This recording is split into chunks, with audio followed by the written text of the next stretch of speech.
Fiona Bruce and her team of experts visited the Royal Ballet School in Richmond where modelled porcelain figures, a long bow and a revealing sketch of Dylan Thomas' wife Caitlin were on display.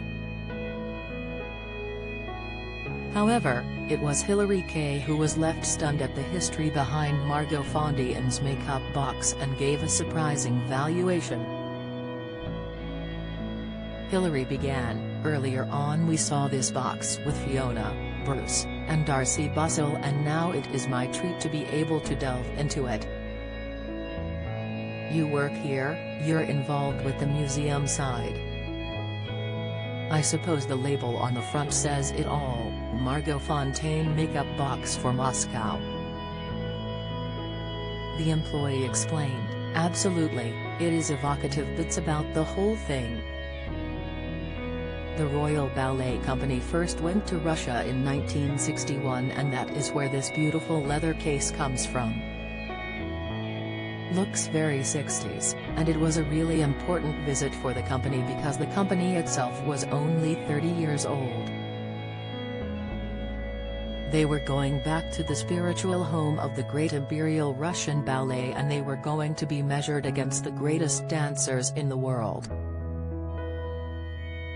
The person who was most nervous was Margot herself, Margot Fontaine, because she was the great and iconic leading ballerina, world famous at that stage, but she had never been tried and tested," she explained.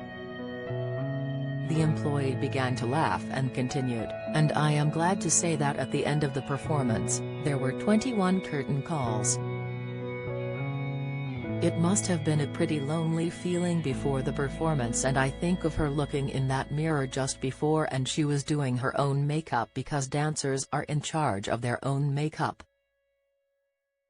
Eager to have a closer look at the box, Hilary expressed, "I am going to dive in, I can't wait any longer, it is too wonderful. It is a 60s design with this emerald green water silk inside," she explained before spotting an added extra inside and asking what they were. The employee explained, "These are her brushes and what she would have done is spat and twisted it to put it away and keep it tidy, and it is still like that. One of these is a little miniature sewing kit, for an emergency. Liquid glue for those horrible sticky eyelashes.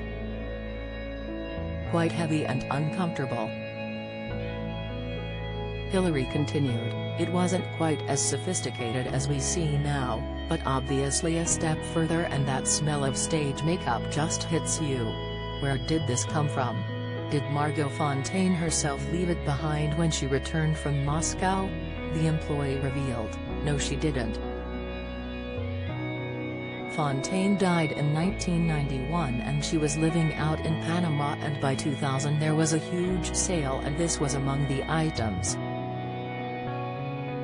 There were costumes and all sorts of things, there were her passport and several other artifacts.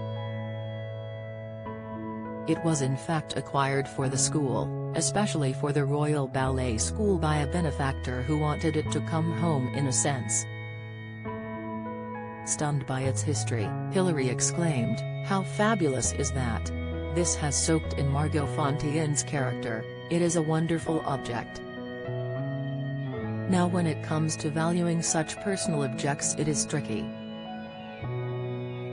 I know what it sold for at auction back in 2000 and I am going to completely ignore that figure because I don't think it has a bearing on which this object is worth now.